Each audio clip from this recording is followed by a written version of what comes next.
Là, c'est les crassiers de scories de l'ancienne usine de l'Escalette. Donc en fait, c'est des déchets solides.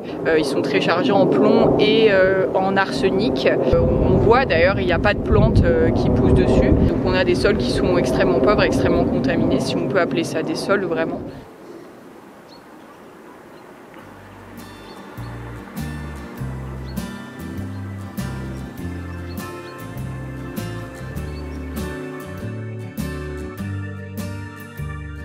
Depuis 10 ans, le littoral au sud de la métropole de Marseille est intégré dans le parc national des Calanques. Une manière de préserver un écrin de nature et des paysages emblématiques aux portes de l'agglomération. Au 19e et 20e siècle pourtant, les Calanques de Marseille étaient occupées par de nombreuses usines. Avant d'être classé, ce littoral rocailleux et très découpé offrait des conditions idéales pour l'implantation d'industries métallurgiques et chimiques, et beaucoup d'entre elles ont durablement pollué cet environnement, aujourd'hui très fréquenté. Ces pollutions, invisibles à l'œil nu, continuent en réalité à empoisonner une partie des sols des Calanques.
L'héritage industriel de toutes ces usines, vestiges archéologiques d'ancêtres pourtant pas si lointains, pose beaucoup de questions.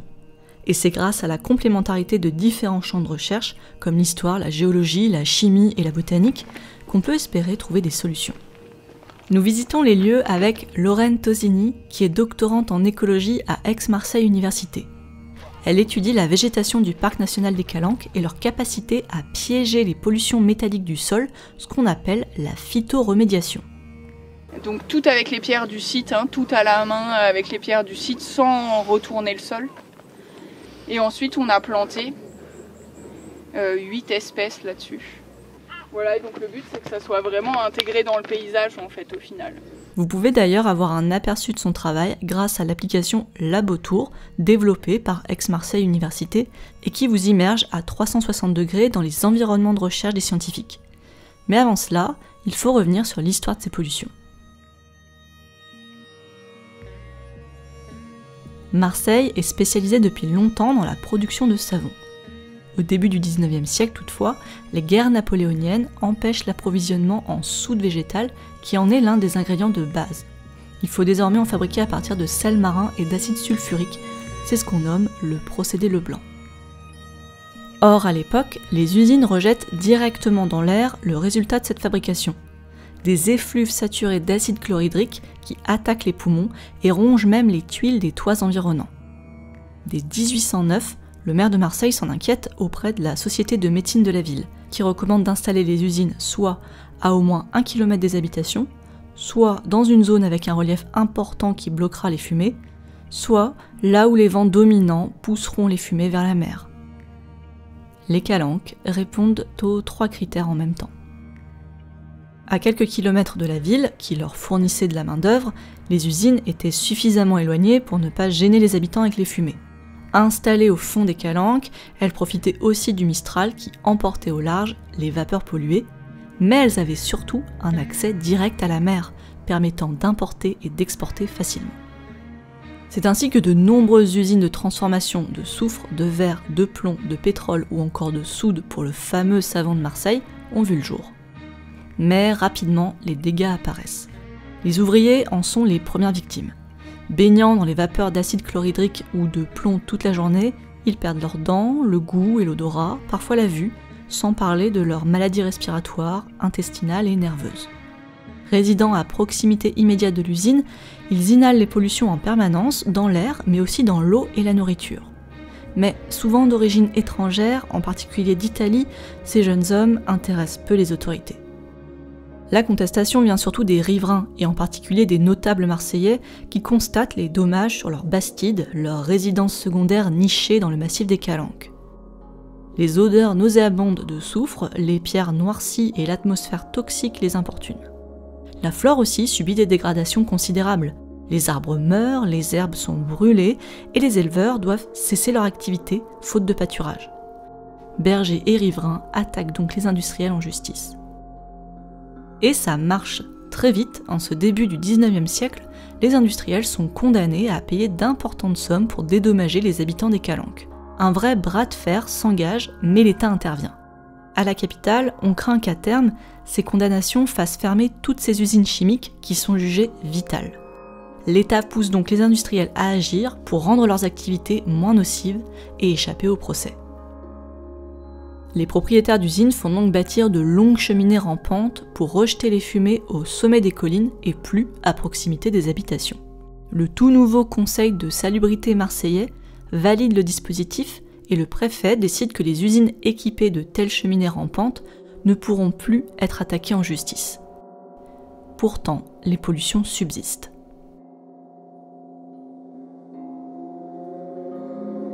L'exemple de l'Escalette, où nous nous trouvons aujourd'hui, permet de s'en rendre compte. Spécialisée dans la production de plomb, cette usine s'installe en 1851 et fonctionne jusqu'en 1924. C'est la seule qui survit à la crise du plomb dans les années 1880. Elle produit du plomb à partir de minerais qui contiennent aussi de l'argent. Il faut donc séparer les deux métaux par une série de refroidissements successifs ou avec l'aide de zinc, ce qui provoque des rejets très polluants. Au total, on peut estimer qu'entre 4 et 6% du plomb produit par l'usine était répandu dans l'atmosphère, soit plus de 50 tonnes par an. Dès sa fondation, l'usine est bien équipée d'une cheminée rampante de 300 mètres, mais les fumées sont juste rejetées un peu plus loin et n'ont perdu que quelques particules en chemin, accrochées sur les pierres calcaires du conduit. Le reste se répand dans les environs. Attenant à l'usine, le propriétaire fait aussi l'acquisition d'un crassier, c'est-à-dire d'un terrain utilisé pour déposer les scories de plomb et tous les rejets de fabrication. Au total, en 71 ans d'exploitation, ce sont 20 000 m3 de scories qui y sont déposés et qui continuent de polluer les sols par érosion. Par ailleurs, une grande partie des rejets chimiques sont directement versés dans le port et ont causé une importante destruction de l'écosystème marin. On le voit, les mesures prises par les autorités au XIXe siècle sont très favorables aux industriels et leur permettent de polluer librement l'environnement à condition de ne pas enfumer directement les habitations à proximité. En l'absence d'appareils de mesure, on se base uniquement sur l'odeur des fumées et on fixe un seuil limite de manière très approximative. Toutes les pollutions sans odeur ne sont pas prises en compte. La prise de conscience environnementaliste est en réalité bien plus tardive. On dirait pas comme ça. Non, on dirait pas que ça. Après les usines de soude, ça a moins laissé de métaux dans le sol. Enfin, c'était surtout des vapeurs. En fait, quand on fait une carto, mais ça aussi, il y en a dans le livre, on voit vraiment que le point rouge de la contamination, en fait, il part d'ici.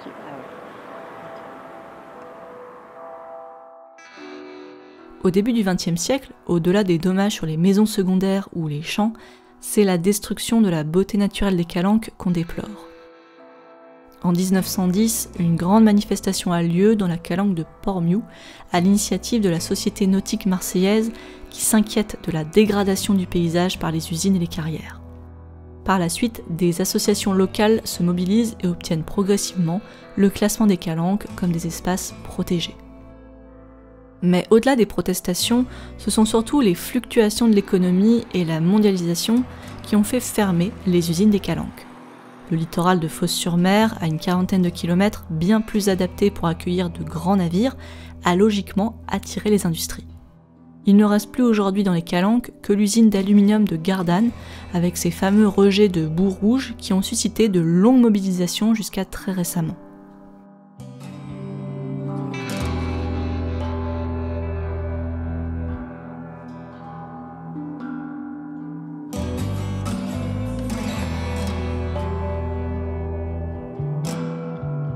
Si presque toutes les activités industrielles sont désormais parties, il en reste néanmoins beaucoup de traces.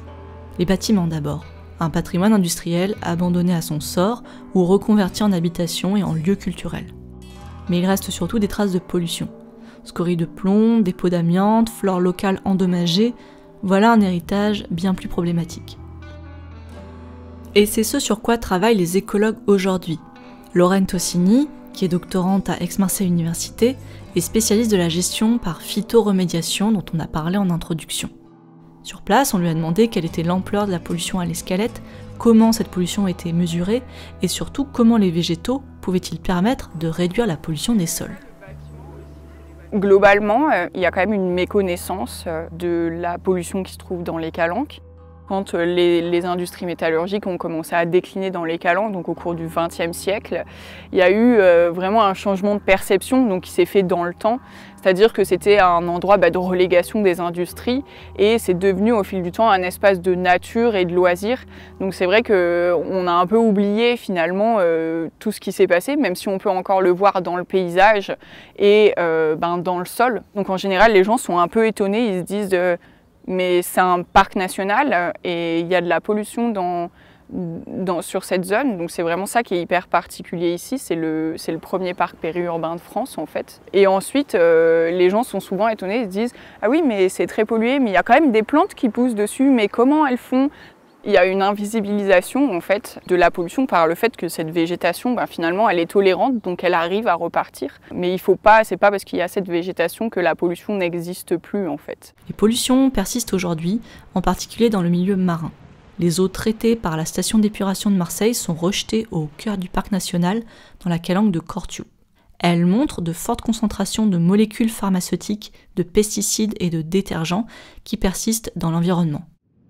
Lors des orages, le lessivage des sols entraîne vers la mer les pollutions métalliques et chimiques des anciennes usines et la roche calcaire, avec ses nombreuses fissures, favorise leur passage vers les nappes phréatiques. La pollution, elle est très importante et très étendue et elle est persistante dans le sol. Les métaux, ça ne se dégrade pas, donc elle va rester dans le sol. Donc il fallait trouver une solution de gestion pour confiner en fait cette pollution. Donc là on peut utiliser ce qu'on appelle des solutions fondées sur la nature et donc on utilise des plantes natives et le but c'est en fait qu'elles confinent la pollution avec leurs racines et en association aussi avec les micro-organismes du sol qui vont les aider à confiner cette pollution. Et ensuite on a des actions plus biochimiques, ça veut dire que les plantes elles sont capables de sécréter des molécules chimiques qui sont des sortes de colle à métaux, donc qui vont donc coller ces métaux dans le sol. Elles vont être capables aussi d'en séquestrer une partie dans leurs racines. Grâce au lycée agricole des Calanques, les chercheurs d'Aix-Marseille Université ont pu créer une pépinière de plantes natives des Calanques et adaptées aux conditions environnementales locales. Ce sont elles qui sont plantées sur les zones polluées. C'est très important d'utiliser des espèces natives locales d'ici parce que déjà il faut utiliser des espèces qui soient adaptées aux stress environnementaux intrinsèques au milieu. Il faut des plantes qui résistent au sol pauvre, qui résistent au vent, qui résistent à la sécheresse. Et ensuite il fallait aussi des plantes qui tolèrent la présence de métaux du sol. Et il se trouve que les plantes méditerranéennes sont de bonnes candidates en fait pour tolérer ces métaux dans le sol. Il y a une espèce qui est hyper emblématique des Calanques, qui a 96% de sa population ici, c'est l'astragale de Marseille, les coussins de belle-mère.